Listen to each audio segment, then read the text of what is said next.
गुरुवर आए हैं गुरुवर आए हैं, गुरुवर आए हैं गुरुवर आए हैं। बड़े दिनों के बाद जागे हैं सबके भाग, बड़े दिनों के बाद जागे हैं सबके भाग। गुरुवर आए हैं गुरुवर आए हैं, गुरुवर आए हैं गुरुवर आए हैं। ना जाने क्या करम कमाई कर बैठे हम सब गुरु भाई। ना जाने क्या करम कमाई कर बैठे हम सब गुरु भाई। गुरुवर को अब याद है आई, गुरुवर को अब याद है आई। गुरुवर आए हैं गुरुवर आए हैं। खुशियाँ लाए हैं खुशियाँ लाए हैं। ना कोई ऐसी बुद्धि है पाई, गुरुवर कैसे करूं बड़ाई। कृपा पात्र जो आप बनावे, करूं क्या साधन होवे सगाई। गुरुवर आए हैं गुरुवर आए हैं, गुरुवर आए हैं गुरुवर आए हैं। शिव शंकर जी से अर्जी लगाई, हो सत्कर्म सभी गुरु भाई। श्री गणेश जी ने गुरु जी को कह के आज यहाँ सत्संग कराई, आज यहाँ सत्संग कराई।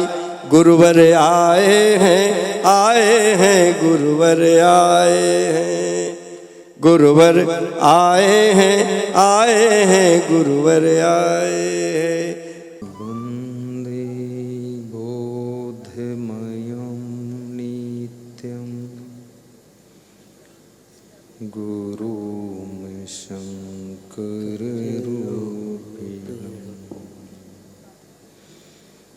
वन्दे बोधमयं नित्यं गुरुं शङ्कररूपिणम्।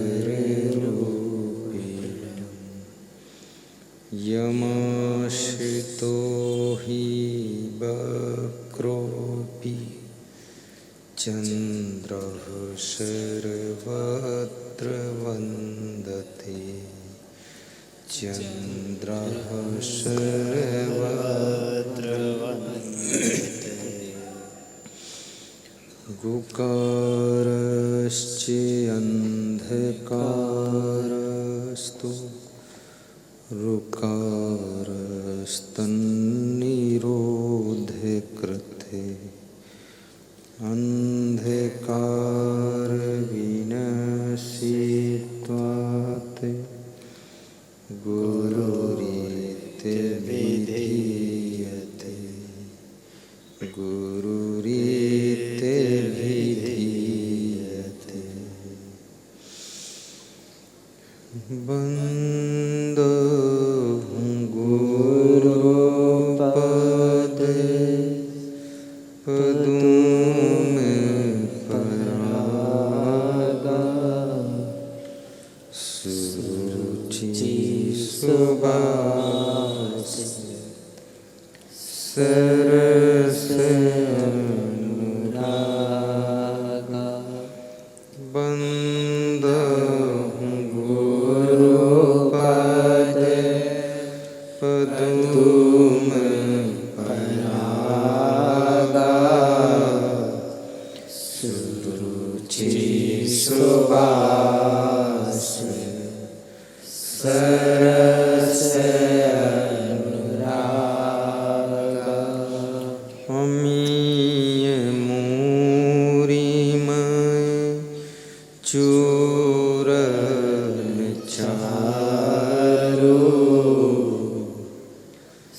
समान सकल भाव रुजे परिवारो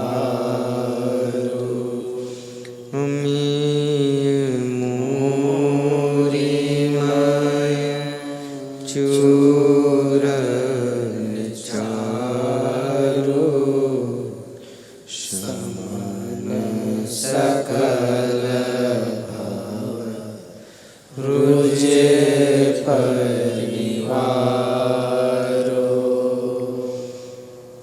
एक घड़ी आधी घड़ी आधी में पुनियाद तुलसी संगति साधु की कटे कोटि अपराध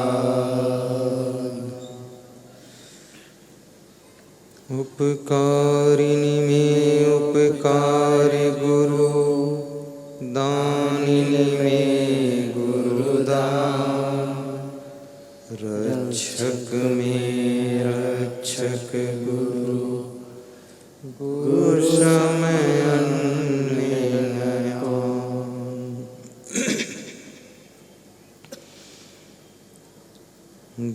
गुरुदेव तुम्हारे चरणों में शत कोटि प्रणाम हमारा है गुरुदेव तुम्हारे चरणों में शत कोटि प्रणाम हमारा है मेरी नैया पार लगा देना कितनों को पार उतारा है मेरी नैया पार लगा देना कितनों को पार उतारा है मेरी नैया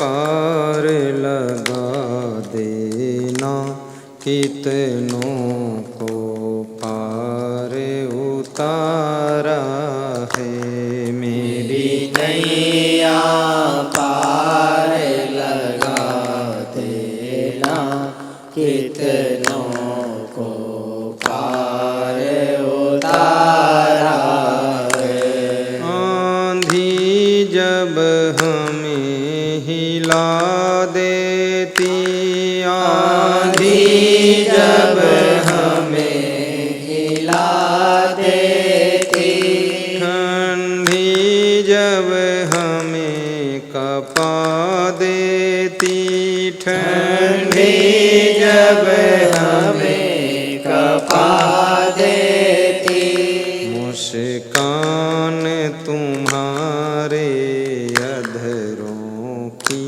दे जाती बड़ा सहारा है मुस्कान तुम्हारे अधरों की दे जाती बड़ा सहारा है गुरुदेव तुम्हारे चरणों में शत कोटि प्रणाम हमारा है गुरुदेव तुम्हारे चरणों में शत कोटि प्रणाम हमारा है मेरी नैया पार लगा देना मेरी नैया पार लगा देना कितनों को पार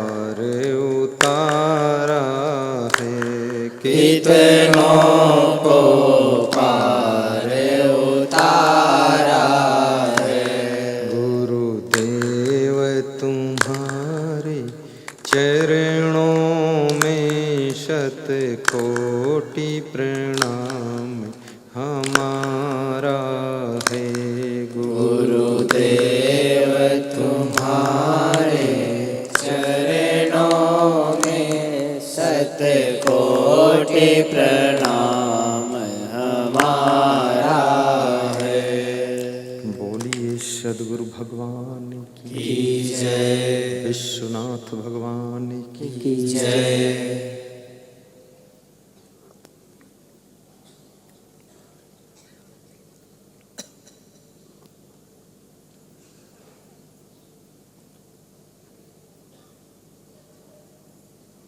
प्रातः स्मरणी पूज्यपाद सद्गुरु श्री क्षमादेव जी के पावन चरणों का आशीष लेकर बाबा विश्वनाथ की नगरी काशी तीर्थ गणपत मंदिर की समीप सुखद सत्संग समागम आज पूर्णाहुति की ओर पहुंच रहा है। मुद मंगलमय संत समाज धर्म की राह पर चलने वाले श्रोता बंधुओं, कर्तव्य और निष्ठा के साथ भक्ति के पथ पर चलकर निज ग्रह की शोभा बढ़ाने वाली माताओं बहनों तथा मेरे प्रिय आत्मन बच्चों,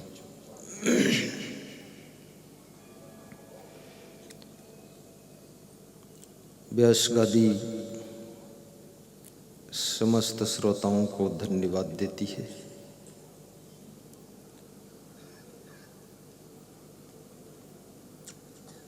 कथावाचक श्री संजय प्रभु जी को हम धन्यवाद देते हैं। एक नया भजन बनाकर गुरु महिमा को प्रेषित किया है।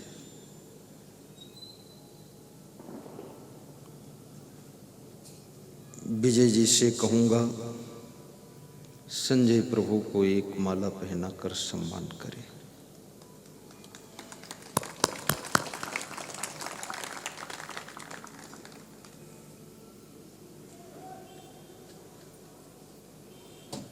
परम भक्त श्री छत्रधारी सिंह जी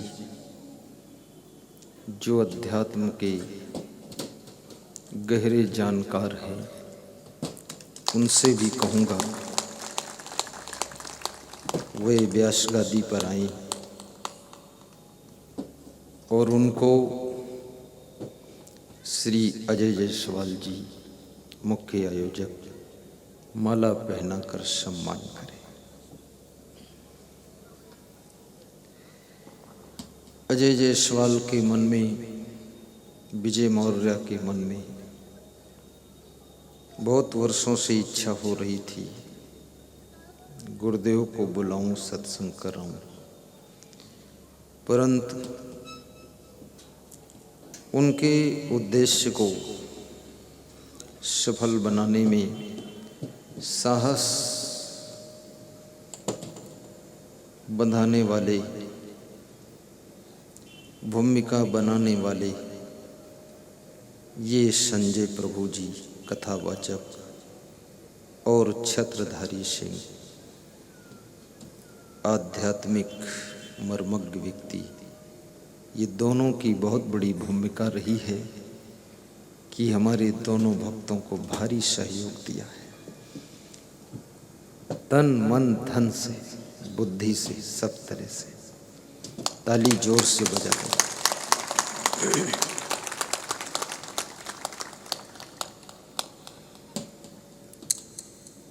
व्यास गादी उस गादी का नाम है जो सभी की जन्म जन्म की प्यास बुझा देती है। सुख शांति का प्यासा इंसान दुनिया के कोने कोने में शांति की तलाश करता है, मंदिर में जाकर भी आस रखता है, मस्जिद में नमाज पढ़ के आस रखता कि शांति मिल जाएगी। सत्संग में इसी उद्देश्य से मनुष्य जाता है कि शांति प्राप्त होगी। ये सत्संग, कथा, भागवत, राम कथा, शिव कथा, पुराण कथा, प्रवचन, सबका उद्देश्य है अशांति चित्त को शांति में पहुंचा देना है। कल शांति पर ही प्रवचन अधिक हुआ था। 2 प्रश्न अधूरे रह गए थे। एक प्रश्न जो श्रीमद् भगवत गीता से मैंने किया था। श्री कृष्ण भगवान से अर्जुन पूछते हैं, जीव को शांति कैसे मिलेगी? घर घर में लोग अशांत रहते हैं, जिसमें महिलाएं बहुत ज़्यादा अशांत रहती हैं। मैं बचपन में कई महिलाओं से कहते हुए सुना था कि मेरे कलेजे में आग लगी हुई है। तो मैं हंसी में बोलता था कि धुआं कहीं नहीं निकल रहा। तो बोलती थी, तुम ना बोला करो बीच में। तो हमने कहा बीच में नहीं बोलेंगे तो आग सब जला के राख कर देंगे, हम बीच में आके थोड़ा बुझा देंगे। कह तुम्हारी बात से और आगे बढ़त है। मैं मजेदार बात बचपन से करता था। तो कितनी स्त्रियां अशांत होकर के कहती हमको कुआं ताल लेना पड़ेगा। तो मैं बोल देता था हैंडपंप में पानी आता है, कुआं ताले पानी की क्या जरूरत? अरे बोले हमें बूढ़े खाएगा, हैंडपंप में कहाँ बूढ़ी मिली। अशांत लोग मर जाना चाहते हैं। जो तादाद से ज्यादा अशांत हो जाते हैं, सीमा से ज्यादा दुखी होते हैं, उनके मन में आत्महत्या का भी भाव आता है। सुसाइड कमिट करने के भाव उठने लग जाते हैं कि इससे बेहतर है मर जाना। आज इस बात पर गौर करिए कि मनुष्य अशांत कहाँ से होता है। शांति मत ढूंढिए, आप इसका पता लगाइए कि आप अशांत कहाँ से। आप प्रायः अपने बेटे से अशांत होते हैं, आप अपनी पत्नी से अशांत होते हैं, आप अपने पति से अशांत होते हैं, आप अपनी बेटी से अशांत होते हैं, आप अपने घर के सदस्यों से सबसे ज़्यादा अशांत होते हैं। अब ये अशांति के कारण है। आप अपने जीवन में झांक कर देखिए, हर व्यक्ति के जीवन में, हर व्यक्ति के आसपास में उससे लिंक जुड़ी हुई है। रिलेशनशिप हो या फैमिली मेंबर हो, आपके चैनल में, नेटवर्क में एक न एक दुष्ट व्यक्ति जरूर होगा। दुष्ट, अगर घर में कोई दुष्ट नहीं है तो दामाद दुष्ट मिल जाएगा, बहुत दुष्ट मिलेगा। बोलेगा नहीं, मोबाइल नहीं उठाएगा, तुम जाओगे बेटी के यहाँ तो निकल कर वो चला जाएगा, दुष्ट मिलेगा। या तुमको बहुत दुष्ट स्वभाव की मिल जाएगी, या सासू आतंकवादी मिलेगी। बहुत खतरनाक है मामला। मैं इस बात को देखता हूं, एक न एक दुष्ट व्यक्ति आपके साथ लगा रहेगा, उल्टा पल्टा काम करेगा, उल्टी पल्टी बातें करेगा। समझाओगे तो सुनेगा नहीं, कुछ नहीं कहोगे सब बिगाड़ देगा, बिगाड़ने मना करोगे तो अपने को बिगाड़ देगा, नहीं समझाओगे तो फिर उपद्रव मचाएगा, डांटोगे तो जहर खाने की धमकी देगा, और थप्पड़ मार दोगे तो मर जाएगा। अब इस सत्संग में जाने को कहोगे तो कहेगा हमको पूरा ज्ञान है, जो महाराज सुनाते हो हमको सब पता है। बहुत नालायक है। अब इसको कैसे सुधारोगे? ज्ञान का अर्थ ये नहीं है कि जानकारी होना, जानकारी को ज्ञान नहीं कहते। ज्ञान किसे कहते हैं? श्री कृष्ण भगवान ने श्रीमद् भगवत गीता में 5 श्लोक ज्ञान के बताए हैं। देखिए ज्ञान क्या है। गीता को याद कर लेना और श्लोक बोलना, पुराणों को याद करना, कबीर के दोहे याद कर लेना, बोलते रहना, ये भी ज्ञान नहीं है। ज्ञान क्या है? प्रवचन देना, ये भी ज्ञान नहीं है। ना प्रवचनो लभ्यो, और भाषण देना, कथा सुनाना, ये भी ज्ञान नहीं है। ज्ञान क्या है? वो अलग चीज। वो भी महाराज जी ने थोड़ा बताया था कि सरलता। तो ज्ञान की परिभाषा आज बताता हूं। तुम प्रवचन नहीं कर रहे हो, लेकिन तुम भी ज्ञानी हो सकते हो। और मौन रहना भी ज्ञान नहीं है ना। कोई सोचे कि हम चुप पे बैठ रहे हैं, हम बहुत ज्ञानी हो गए। गुरुदेव ने कहा है कि प्रवचन देना ज्ञान नहीं, तो हम चुप बैठे तो ये ज्ञान हो गया। ये भी ज्ञान नहीं है। ज्ञान क्या है इसको बताता हूं। अमानित्वम, आदम्भित्वम, अहिंसा, शांति, आर्जवम, आचार्योपासनम, शौचम, स्थैर्यम, आत्म विनिग्रह, इंद्रियार्थेषु वैराग्यम, अनहंकारा एव च, जन्म मृत्यु जरा व्याधि दुख दोषानुदर्शनम, अशक्ति अनविश्वगा पुत्रदार ग्रहादिषु, नित्यं च समचित्तत्वम् इष्टान निष्ठोपपत्तिषु, मयि च अनन्य योगेन भक्ति अव्यविचारिणी, विविक्त देश सेव्यत्वम अर्ति जन संसदि, अध्यात्म ज्ञान नित्यत्वम तत्व ज्ञानार्थ दर्शनम, यतत् ज्ञानम इत प्रोक्तम अज्ञानम यत अतः अन्यथा।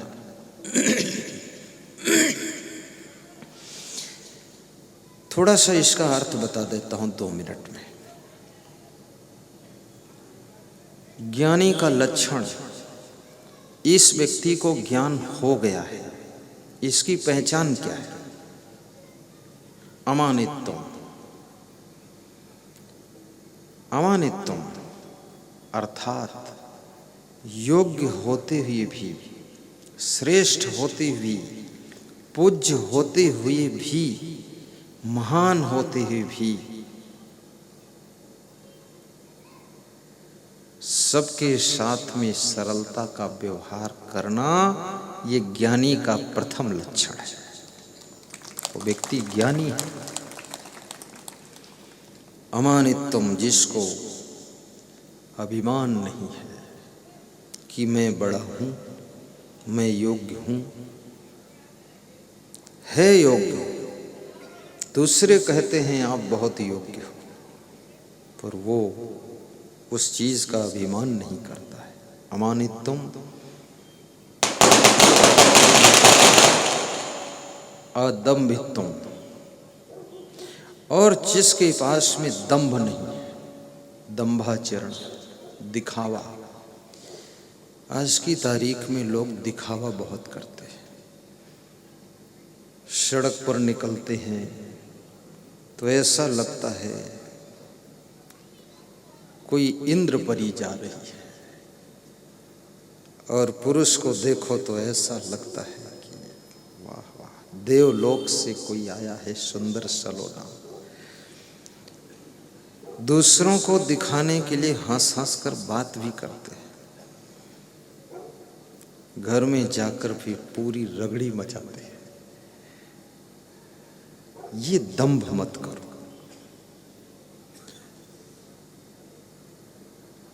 दूसरा कोई देखे ना देखे, फालतू चीज देखने की इच्छा भी मत रखो, और अपने आप को दिखाने की भी इच्छा मत रखो। जिसको जरूरत होगी देख लेगा, उसके प्रयास में आप मत रहो। झंझट। आदम्भित्वम, अहिंसा, शांति, आर्जवम, जो अहिंसा धर्म का पालन करता है, जीवों पर दया करता है, वो ज्ञानी है। जो ये मांस, मछली, अंडा, मुर्गा, बकरा, बकरी, कुतिया सब खाता है, ज्ञानी नहीं है, ज्ञान है नहीं उसको। जियो और जीने दो, स्वामी महावीर का उपदेश था कि जियो और जीने दो।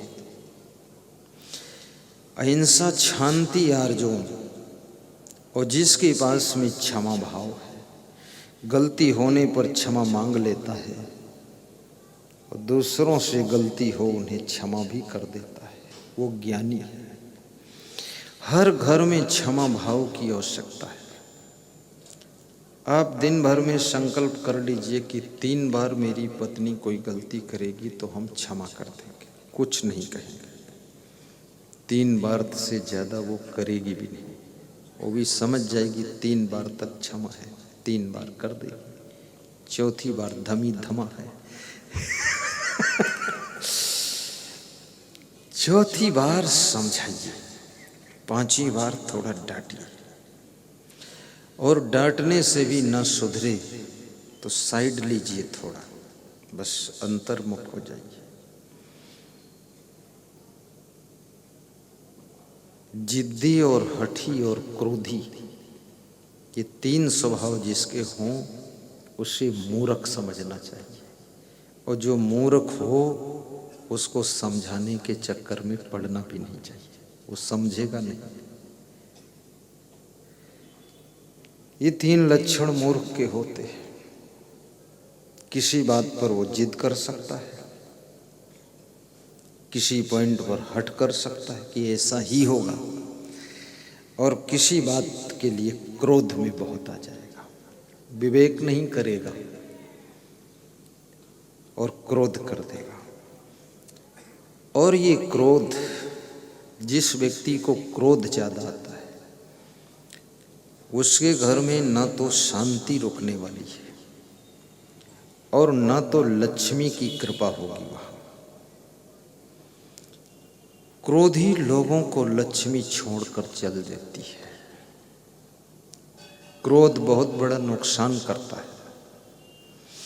कितने लोगों ने क्रोध में आकर के कुछ काम ही नहीं किया है, नाराज हो गए, सब काम बंद कर रखा है, गुस्सा है, उनको कौन राजी करे। अपनी योग्यता का प्रयोग नहीं किया, थोड़ा नॉर्मल हुए साल भर में तो फिर कोई कुछ बोल दिया तो फिर नाराज हो गए। ऐसे उनके 20 वर्ष निकल गए क्रोधी दास के, कुछ हुआ ही नहीं। सहनशीलता के बिना अपनी योग्यताओं का प्रयोग तुम कर न सकोगे, और जब तक अपनी योग्यताओं का, क्षमताओं का प्रयोग मनुष्य नहीं करता है तब तक उसका संसार में कहीं कोई स्थान निर्धारित भी नहीं होता है। इसलिए योग्यताओं का प्रयोग कीजिए, सहनशीलता बनाकर।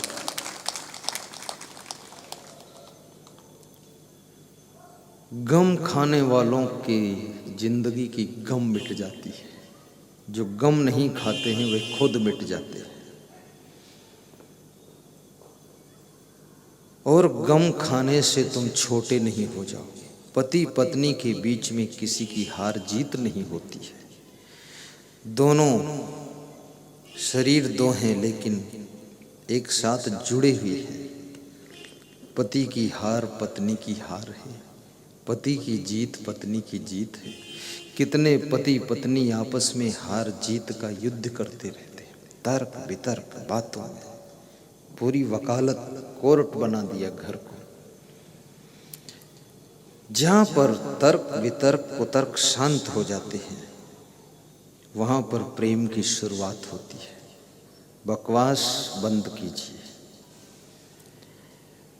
उन चीज़ों को प्राप्त करने का प्रयास कीजिए जिनको पाने के बाद मन तृप्ति को एहसास करता है।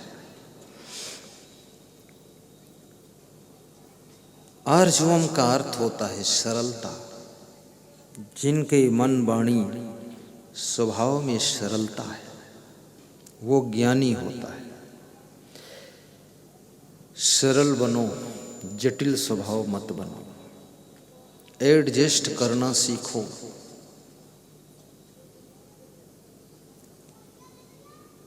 आचार्य उपासनम, जो आचार्य पुरुषों की ज्ञान देने वाले गुरुदेव की उपासना करता है, भक्ति करता है, चरण छूता है, आरती करता है, वंदना करता है, पूजा करता है, माला पहनाता है, फूल अर्पण करता है, श्रद्धा भाव समर्पित करता है, वह व्यक्ति ज्ञानी है। आचार्य उपासनम, जो आचार्य की उपासना करे।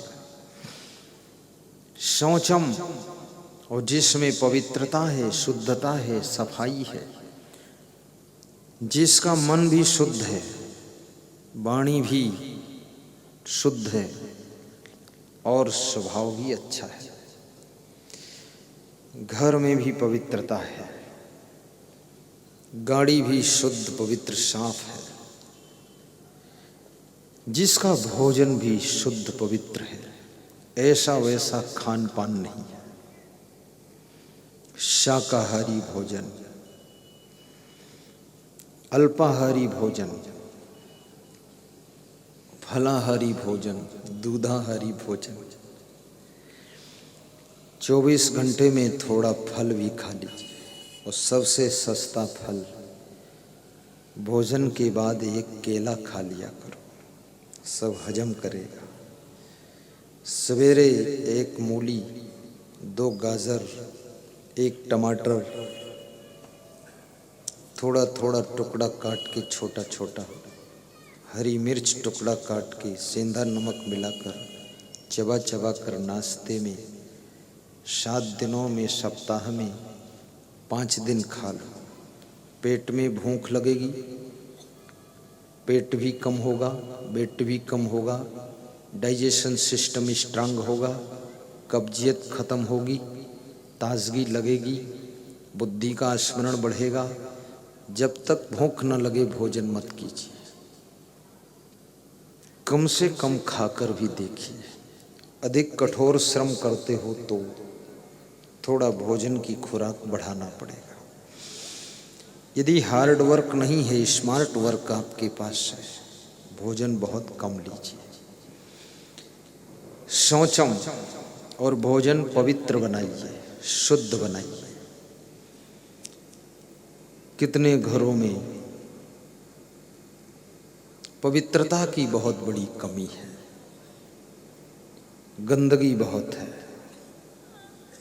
बिना हाथ धोए आटा मार दिया जाता है, बीच में पसीना आया, मस्तक में पोंछ लिया और उसको भी आटा में मार दिया जाता है। पति बोलता है कुछ रोटी में नमकीन जैसा लग रहा है, तो पत्नी बोलती है इसमें नया आइटम पड़ा हुआ है, खा लीजिए। कई बार रोटियों में बाल निकलता है, पति अपनी पत्नी से प्रेम तो करता है, लेकिन एक बाल से उसको नफरत हो जाती है कि बाल क्यों। भोजन में बाल नहीं गिरना चाहिए, बाल को गंदा माना जाता है। सब्जी भी ठीक से काटिए, उसमें कीड़े देखकर काटिए, कीड़े मकोड़े जल्दबाजी में काट कर मत पकाइए। दाल चावल में भी ठीक से चेक कीजिए, कीड़े तो नहीं। आटा खुला छोड़ दोगे तो उसमें कीड़े पड़ जाएंगे, नमी जहाँ आएगी, उसको भी अच्छी तरह रख रखाव कीजिए। मूर्खा यत्र न पूज्यन्ते धान्यम यत्र सुसंचितम दाम्पत्य कलहो नास्ति, श्री स्वयं मांगता। जिसके यहाँ मूर्खों का सम्मान नहीं होता है, बुद्धिमान का आदर होता है। अन्न के एक एक दाने को संग्रह करके संभाल कर सुरक्षित रखा जाता है। जिस घर में दंपति जीवन में कलह कलेश नहीं होता है, उस घर में लक्ष्मी का निवास रहता है। आपस में लड़ने वाले लोग लक्ष्मी विहीन हो जाते हैं।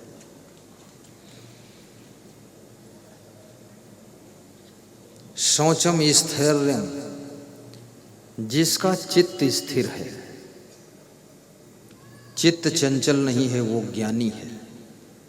आत्म विनिग्रह, जिसका मन और इंद्रियां ये निगृहित हैं, वश में हैं, वो ज्ञानी है। इस तरह से 5 श्लोकों में ज्ञानी के लक्षण बताए गए। और बिना ज्ञान को प्राप्त हुए शांति नहीं मिलेगी। श्रद्धा लभते ज्ञानम तत्परः संयतेन्द्रियः ज्ञानम लब्ध्वा पराम शांतिमचिरेण अधिगच्छति। श्रद्धावान व्यक्ति को ज्ञान प्राप्त होता है, और जिसको ज्ञान प्राप्त होता है उसकी इंद्रियां संयम में बंध जाती है, और वह व्यक्ति इंद्रियों को जीत लेता है। जिसकी इंद्रियां बस में हैं तो समझ लेना उसे ज्ञान हो गया है, ज्ञान प्राप्त कर लिया है, ये उसका प्रमाण है। और जिसमें चंचलता है वो अज्ञानी है। और तत्पर, जो अपने आत्म कल्याण के लिए तत्पर हो गया है, भक्ति के लिए तत्पर है, सत्संग के लिए तत्पर है। आज मनुष्य संसार में कितना भूला हुआ है। कितने लोग तो अपने शरीर के लिए भी जागे नहीं है, शरीर के लिए भी सो रहे हैं। माया मोह में पड़ करके शरीर का स्वास्थ्य खो दिया है।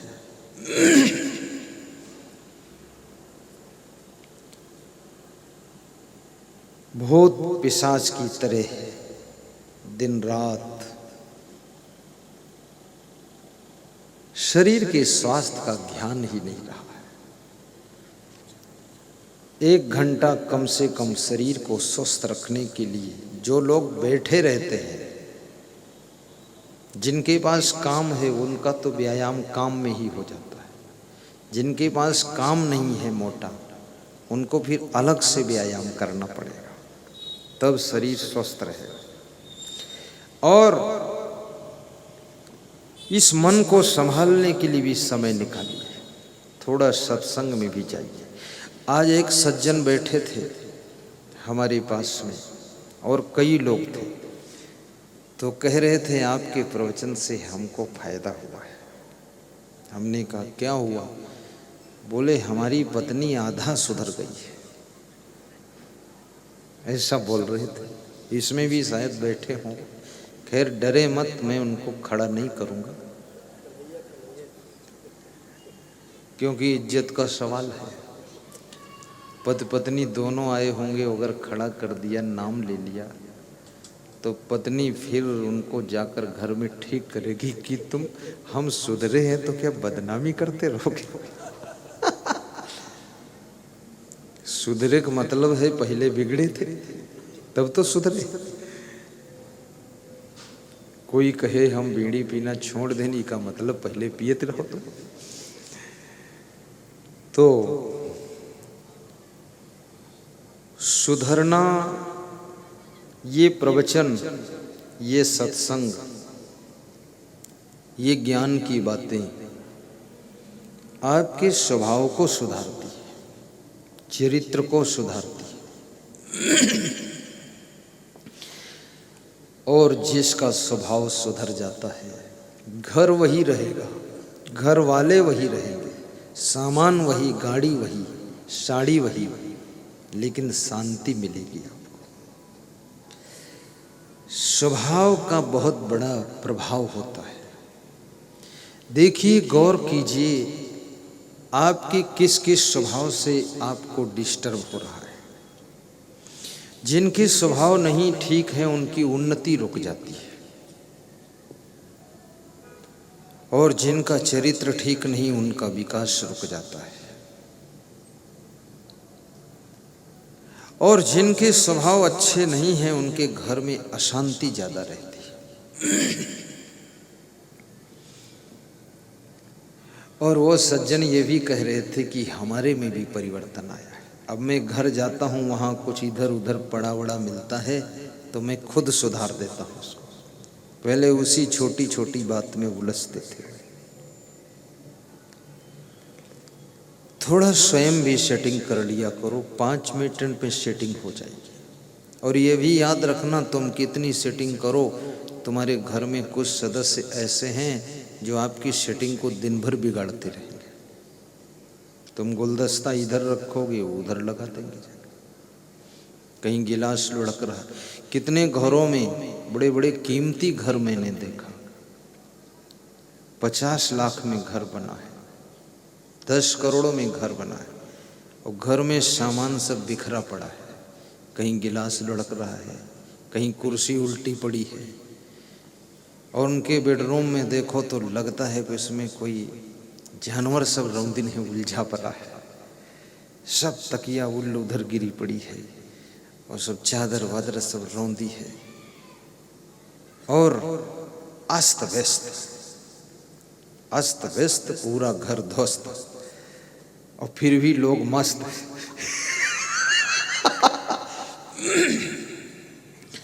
अब कितने लोगों का स्वभाव है चुस्त दुरुस्त, वो सोचते हैं सब सेटिंग से रहना चाहिए, लेकिन आपके अकेले की सेटिंग से कोई सेटिंग नहीं होगी। एक महात्मा बोल रहा था कि आश्रम के आंगन में हम एक ईंट डाल देते हैं आज, और जितना साधु आश्रम का है और जितना ये भगत है, ईंट से बच कर निकल जाएगा और ईंट में पांव लड़ जाएगा, नाखून फूट जाएगा, खून निकलेगा, पर ईंट उठाकर कोई साइड में नहीं रखेगा। महात्मा बहुत मजे की बात कह रहा था। हमने कहा बहुत बड़ी बात है। लोगों के पास वह आंख नहीं है जिससे उनको कुछ ऐसा दिखाई भी दे। लोगों के पास में ऐसी बुद्धि और विवेक नहीं है जो ये बाहरी चीजों पर ध्यान दे सके। और लक्ष्मी रूठ जाती है जिसके घर में सब उलुल जुलुल होगा। देव ऋषि नारद, देवराज इंद्र सरोवर में स्नान करके बाहर निकलते हैं। वहाँ एक विमान उतरता है, पुराण की कथा है। विमान से कोई सुंदर देवी स्वरूपा माँ निकल कर बाहर आती है। इंद्र जी कहते हैं नारद जाओ पूछो आप कौन हैं। नारद ने जाकर पूछा देवी तुम कौन हो। उस देवी ने कहा मैं रंभा हूँ, मैं लक्ष्मी हूँ, मैं घर की शोभा हूँ। मैं जहाँ रहती हूँ वहाँ धन धान्य पूर्ण रहता है, खुशहाली रहती है, रोज दिवाली रहती है। तो तुम अभी तक कहाँ रहती थी, यहाँ क्यों आई? अभी तक मैं दैत्यों के यहाँ रहती थी, तो अब कहाँ आ गई, क्यों आ गई, क्यों जा रही हो, कहाँ जाओगी? अब मैं कोई ऐसा स्थान ढूंढूंगी जो मेरे अनुकूल होगा। ये रंभा जी बोल रही, लक्ष्मी बोल रही। तो इंद्र जी आगे आगे बोले मेरे यहाँ रहो चल करके। इंद्र बहुत खिलाड़ी आदमी है, बात करना हुआ तो नारद को आगे कर दिया, जब देखा लक्ष्मी है तो खुद आगे हमारे यहाँ चलो। ऐसे ऐसे इंद्र आज भी रहते हैं, बहुत खिलाड़ी है। नारद जी ने पूछा दैत्यों के घर को छोड़कर तुम क्यों आई हो? नारद तुम मुझको नहीं पहचान सके, लेकिन मैंने आपको पहचान लिया है। तुम देव ऋषि नारद हो। तुम घूमते रहते हो गांव गांव में और सबको ज्ञान देते रहते हो, लेकिन नारद दैत्यों के घर की जो स्त्रियां हैं वे जूठे हाथों से घी निकाल कर खाती हैं, इसलिए मैंने उनका घर छोड़ दिया है। उनके घर में वो झाड़ू नहीं लगाती हैं, गंदगी पड़ी रहती, इसलिए मैंने उनका घर छोड़।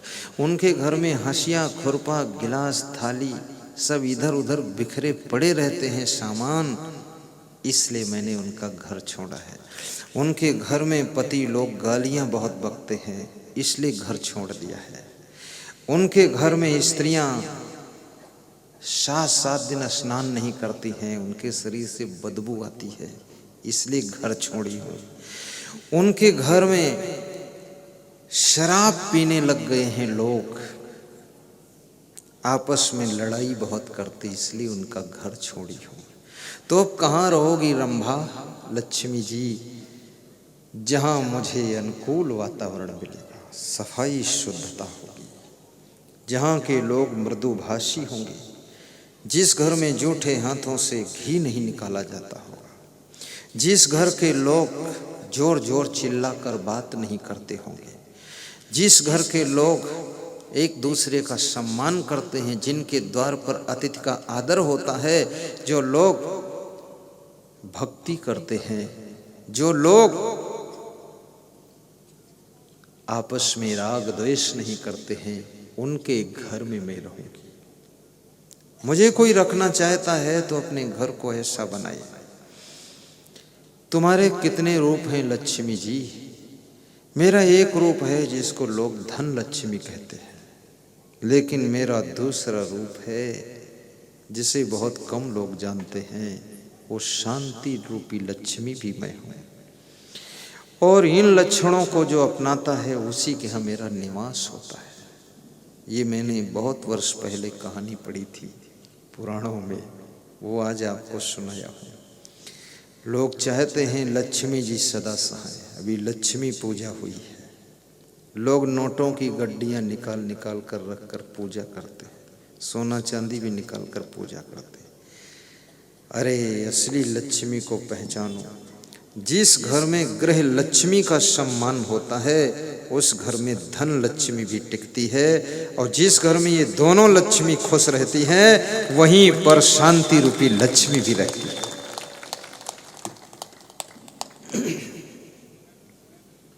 इन नोटों की गड्डियों की पूजा करने से काम नहीं चलेगा, आपकी गृह लक्ष्मी भी खुश रहनी चाहिए।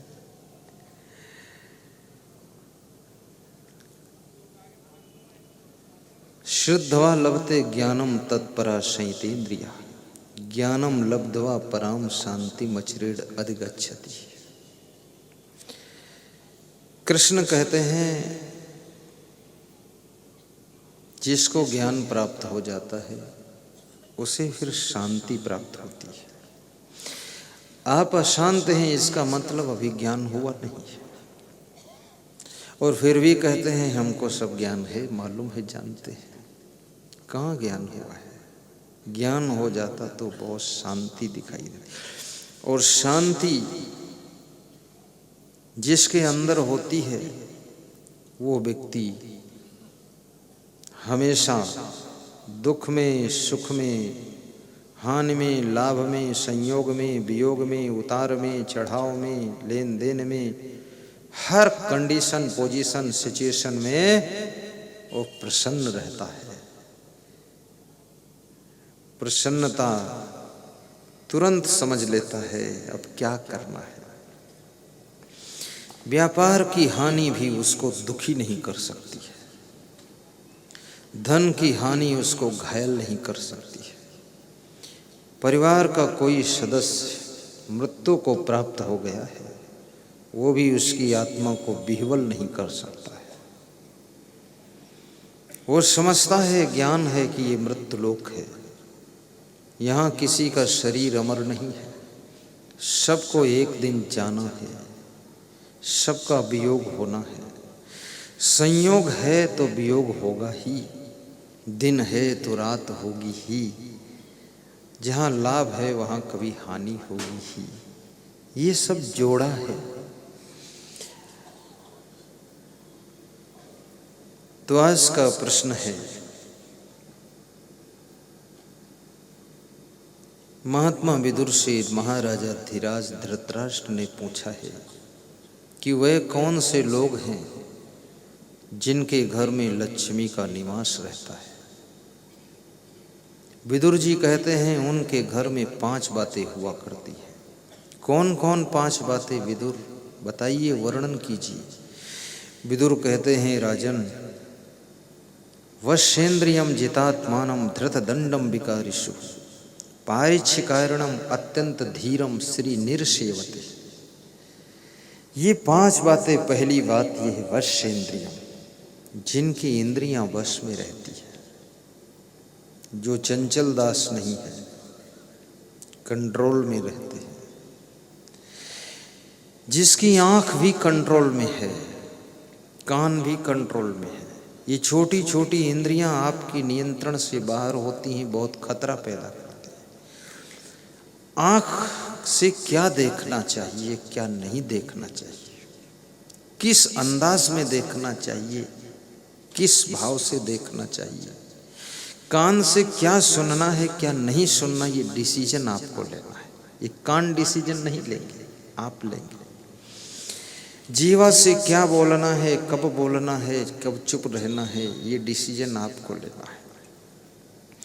और मनुष्य की जितनी इंद्रियां हैं, सभी इंद्रियां आपके जीवन जीने में सहायक है। कर्म इंद्रियों को ज्ञान इंद्रियां मदद करती है। तो जो इंद्रियों को वश में रख लेता है, और सबसे खतरनाक इंद्री जिह्वा है। खाने बैठो तो ये स्वाद की वशीभूत होकर ज्यादा खिला देती है, और बोलने जब इंसान चलता है तो इतना ज्यादा बोल जाता है कि घर में पूरा विस्फोट हो जाता है। बोलता भी बहुत है। इसलिए जीव के पास में 2 डिपार्टमेंट है, नंबर 1 बोलने का, नंबर 2 स्वाद लेने का। और डबल विभाग संभालने वाली ये जिह्वा, ये ज्यादातर लोगों की बेकंट्रोल है। कितने लोग तो बहुत लालच में खाते रहते हैं, और जीव से जो गिर गया वो अपनी जिंदगी से गिर जाता है। जीव बहुत मेन चीज है। ये जीव जिसकी नहीं संभली वो कभी जननेंद्री को बस में नहीं कर सकता है। जिह्वा का लंपट वो कभी भी त्याग से नहीं रह सकता है, वैराग्य से नहीं रह सकता है। और जिसकी जिह्वा नियंत्रित नहीं है वो शांति भी नहीं पा सकता है। वो एक ही बात ऐसी बोल देगा जिससे पूरे घर में उपद्रव खड़ा हो जाएगा। बड़ी विचित्र बातें हैं।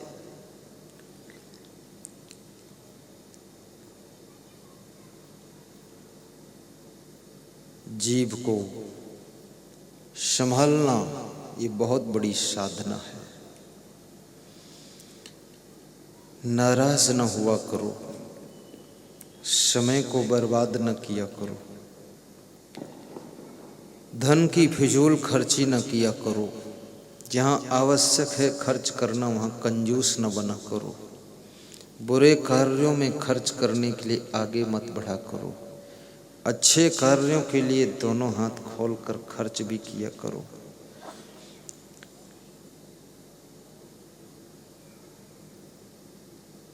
कोई आपको कुछ बोल भी दिया है उसकी गांठ मत बांधा करो। कितने लोग गठान बांध कर बैठ जाते हैं और ऐसी गांठ बांध लेते हैं, फिर 10-20 साल के लिए फुर्सत है, उस गांठ को भी खोलिए।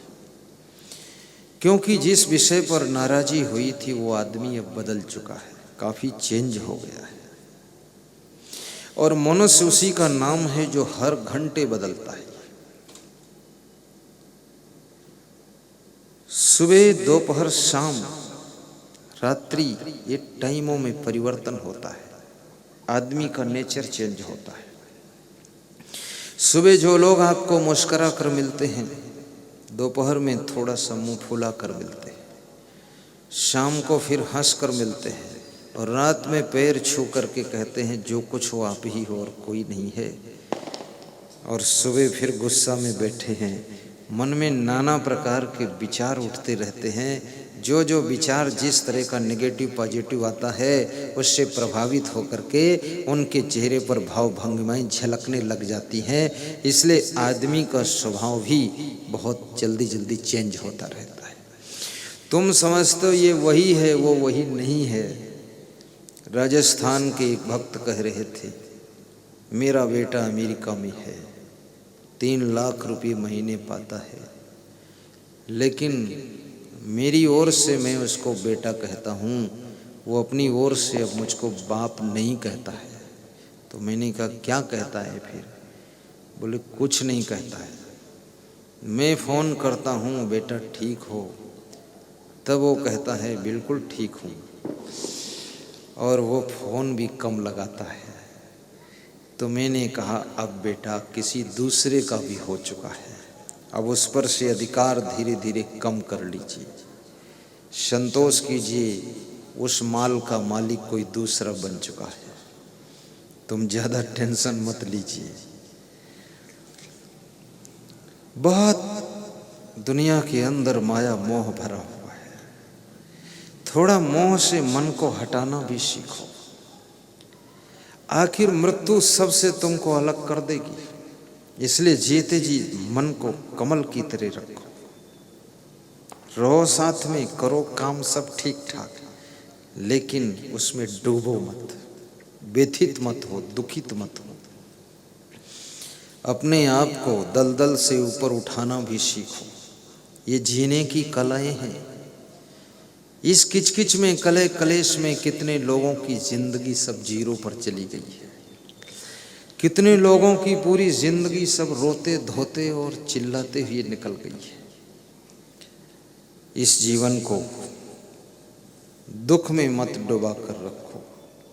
कांटों की गोद में जैसे गुलाब खिलता है, ऐसे चारों तरफ से दुख के कांटे उगे हों, उनके बीच में तुम्हारी जिंदगी का गुलाब खिलना चाहिए, और ऐसा गुलाब खिले कि सब गुलाबों से अच्छा गुलाब होना चाहिए।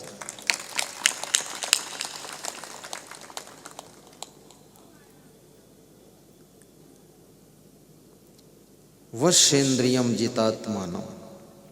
दूसरी बात विदुर जी कहते हैं, हे धृतराष्ट्र, जो अपने मन को जीत लेता है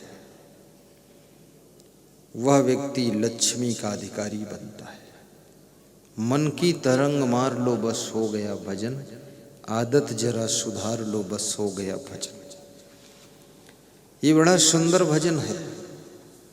संत कबीर की बात ही विचित्र है। वो कहते हैं मन की तरंग मार लो बस हो गया भजन। मन में नाना प्रकार की तरंगे उठा करती है, ये करूं वो करूं, क्या करूं, इधर करूं उधर करूं, किधर जाऊं। कभी मन में होता है सब छोड़ के साधु बाबा बन जाऊं। साधुओं में गए 2-4 दिन रहे तो सोचते हैं साधुओं में तो सुबह उठ के जागना पड़ता है, साधु नहीं बनूंगा। फिर मन में तरंग उठी, नहीं शादी करूंगा तो उसमें सोने को तो मिल जाएगा। अब शादी किया तो सोने को वहाँ भी ज़्यादा नहीं मिल सकता है। वहाँ आपकी धर्म पत्नी आकर तुम्हें जगाएगी कि उठो काल भैरव आंखें धो लो। कितनी पत्नियां अपने पतियों से बहुत हैरान हैं। वो काल भैरव सोता रहता है, सुबह 8-10 बजे तक उठेगा नहीं। अब उठेगा तो दोहा सुनाएगा, अजगर करे न चाकरी, पंछी करे न काम, दास मलू का यों कहे फोकट में खाए बेईमान। बहुत निकम्मे लोग हैं, बर्बाद कर डाला। एक लड़की जब ससुराल को आना होता, उसके अंदर भी उम्मीद और तमन्ना लेकर आती है कि ससुराल में सुख पाऊंगी, ससुराल में फैसिलिटी और कंफर्टेबल लाइफ होगी मेरी। और ससुराल में बदहाल है सब, सास ससुरों भी डगमग है, देवर तो पूरा तिरछी आंख ही रखता हर समय, ननद बहुत खतरनाक है, नई नई बहू के होश उड़ गए। ये महाभारत की फील्ड है, क्या बात है। बहुत खतरा है यहाँ।